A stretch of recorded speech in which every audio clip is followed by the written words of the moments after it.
Are you ready to create a life you crave? Let's spin that doom loop of negativity into an upward success cycle and start living lucky. Good morning. Good morning. I'm Jana. I'm Jason. And we are living lucky. I'm so excited, Jason. I heard this speaker named Robert Allen. And he motivated me so much. I was like, I have to buy his book. I've got to buy his book. And the minute that I thought, wait a minute, before I buy this, I'm just going to go into Jason's closet and I'm going to check his bookshelf just to see if he's got it. And guess what? Did I have it? It took me less than 5 seconds. It was boom, right there, third shelf, right in the middle. Thank you for that. Tell me Robert Allen. Tell me who Robert Allen is, because that name is really ringing a bell. First of all, he's a real estate guru. He actually was the one who mentored Robert Kiyosaki. Really? Yes. That's fantastic. Yes. And some of his stories are just, I mean, he's 75 years old. I was going to say, he can't be some young whippersnapper. No, he's not a whippersnapper. He's not a whippersnapper. And if I just saw him on the street, I hate to say this out loud. In fact, I don't even know if I should admit this on the podcast, but I'm going to admit it to you. And whoever's listening, you're going to say, oh my gosh, Jana might have some biases, but I'm human. If I just met him on the street, I might go, he may be a little old-fashioned. However, you start talking to him and he is so wise. He's so wise.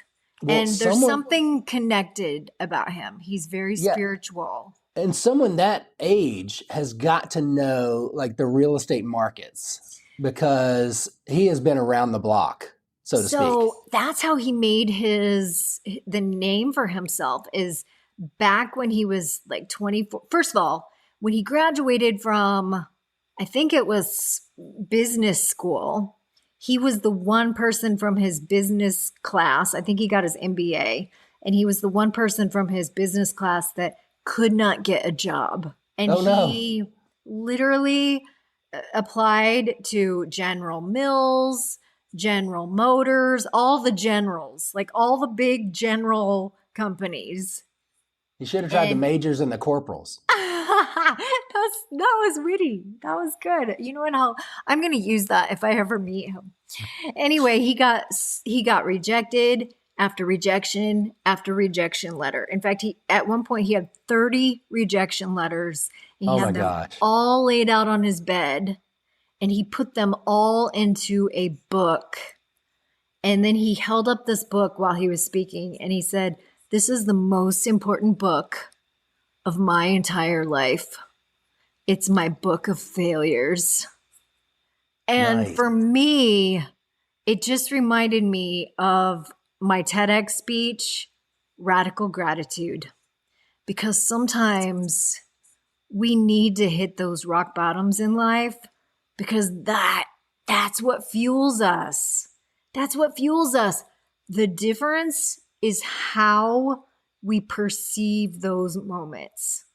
And some people can say, those moments come and we have a choice. We have a choice as to whether or not we're going to let those moments knock us down and lay us flat, or we have those moments where we can say, you know what? This is where we find out what we're made of. Yeah, they can flatten you out or fuel you forward. It's a choice point. I love it. It's a choice point. And it's a point where, like, I look back in my life and I don't even like to call them failures. I like to call them feedback moments, because they're the moments where you literally, there's times where I was at such a rock bottom that you think, oh my gosh, well now I've got nothing to lose, right? I've got nothing to lose. That's a dangerous spot, right? It's like I might as well go all in because I've got nothing to lose. And that was the point where you and I looked at each other and said, we were meant to be extraordinary. and we're going to So make extraordinary decisions.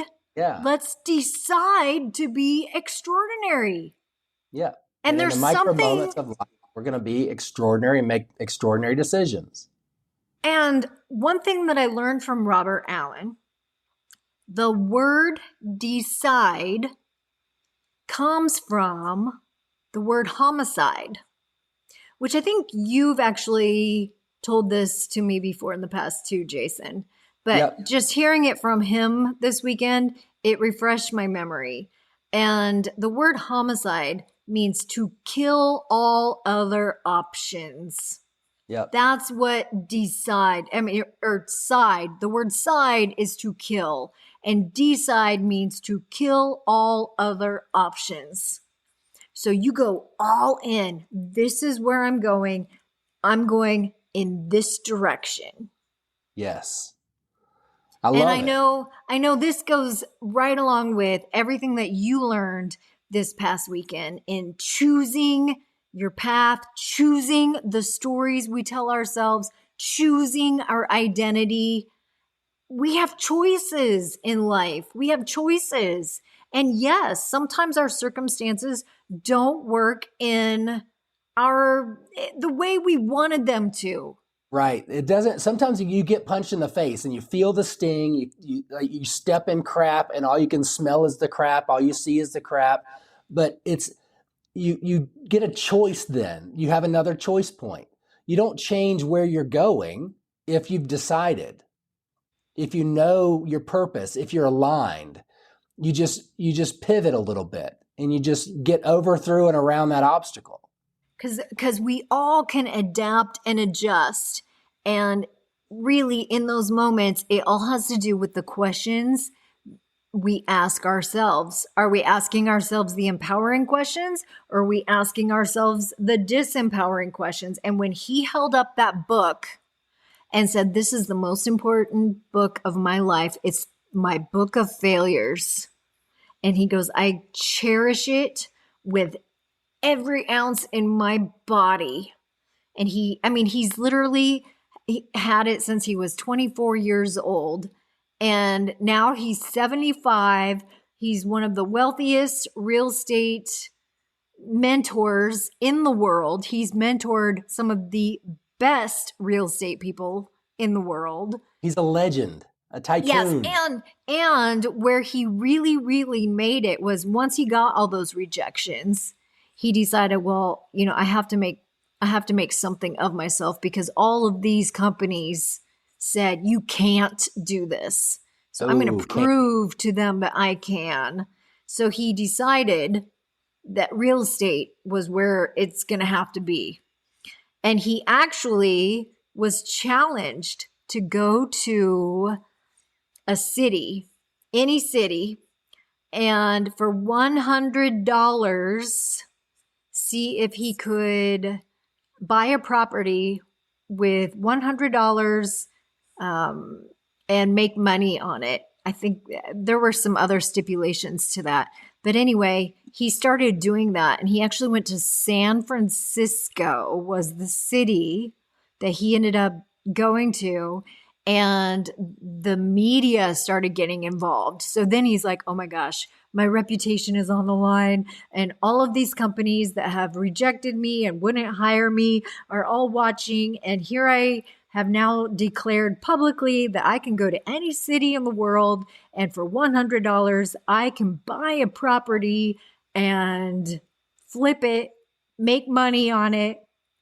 And he not only ended up buying 7 properties in that 24 hours, but he ended up giving $20 back. Oh, wow. He turned into the San Francisco Kid. And he ended up in the front page of all of the newspapers.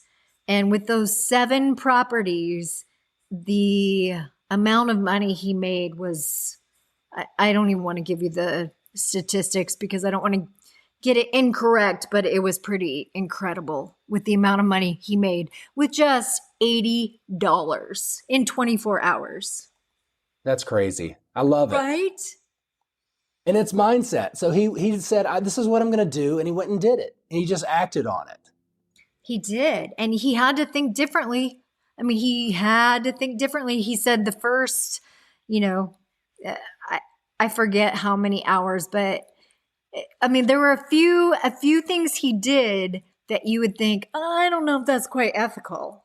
One thing he did was he went and started making phone calls in a really swanky hotel lobby, so that when he would call people, he would say, I'm here at the Hyatt Hotel. But he wasn't really staying at the But he Hyatt was there. Hotel, but he was in the hotel lobby. Yeah, he was like in the payphone in the hotel lobby making phone calls. So then, he would leave messages, and that was the phone that they could call him back on. So that was one thing. It gave him credibility. And then another thing is, that he only had $100, so he had to make that last, and he needed a place to stay the night. So he ended up having to stay in the red light district.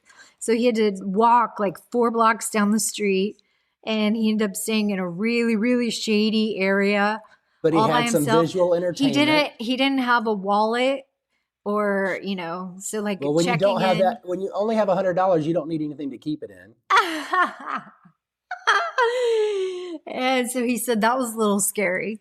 He ended up staying in a hotel that was $35 a night. I love it. And then when he did find a property, he found a foreclosed property. That was the first thing he found. And then he had to start making negotiations with people on how he could buy it with no money down. So then he had to start buying people and saying, hey, I've got this great property. And then would you be willing to buy it or be my partner or invest with me? So that's how he got So he his money, kind of brokered the deal. using other people's money and Yeah. getting buyers before he even Owned it. owned it. Yeah. Well, so it worked for him. And so let me just say this, because this is one of the things that the benefits of being married to you. And what I didn't even realize for so long was when we travel together, when we do things together, is I have this new profound way of thinking and different way of thinking about life in general, because of all the things that we do on a regular basis, just on a daily basis, because we do everything. Which is out of survival. Like, it's just normal for us. I mean, Yeah. think of our dancing as just an example. I look at our dancing video and I think, wow, we really think outside the box. The way we were doing even the waltz, and the way we have been, there's one point where we literally do the swing, where we're literally doing the jitterbug swing, where we're kind of intertwined with each other. And I'm sitting in my wheelchair, you're practically doing a back bend. And I'm thinking, wow, we look like pretzels, and I've never seen anything like this. It's almost impressive just watching it. And I think, wow, that is just, I've never seen anything like that before. And you're right, Jason. We think differently because we have to. But for us, that has just become our normal way of living. It's our way of living, but we help people do that on a regular basis when we work with people, because we've climbed to the top of the Acropolis. We've gone on safaris in Africa. We've traveled in other countries. You just got back from 2 weeks in Costa Rica by yourself. I mean, these are things that we do on a regular basis, where we travel in places that are completely not accessible for wheelchair travel, but we make it accessible, because just like when they told him he can't, and he said, don't tell me I can't do something, because I will do it and I'll take pictures and show you. And I'm going to be powerful in how I do it. And this is, so many times we tell ourselves stories of why we can't do something, and we limit ourselves. We fight for our own limitations. And I think it's so powerful that he is created this career, and I love that it's a motivation for people, and it also creates this income for people. But it's just a beautiful story of that radical gratitude and Yeah. No, he resonated with recognizing. me so deeply. And he Yeah. also has this spirituality to him that for me really, really captured me. In that at one point in one of his speeches, he said, "Don't you think there's a higher power that knows where all of the great deals are? Oh, I And love don't it. you think when you get connected with that higher power, they're going to lead you to exactly where you need to be?" And I'm like, he's living lucky. He's totally living lucky. He's speaking my language. He is. He is speaking my language. So yes, I felt like I actually felt by being at this summit and hearing him speak, I was exactly where I needed to be because I have a couple speeches to write, and it felt to me like, yes, my book of failures, my radical gratitude, Thanksgiving is this week. And sometimes it's just a good reminder to know that it's all about the way we frame it in our head. Yeah, sometimes the lucky ones are the ones that have faced adversity because we know that it's an advantage. We know that it has trained us for perseverance and resilience. And I know, looking back at everything that I've done in my past, that I don't give up. I don't give up. And so Yeah. success is inevitable because I don't quit. Right. And when you hit that choice point, look for the sun. Thanks for joining us, and happy Thanksgiving. Keep living lucky. Bye-bye.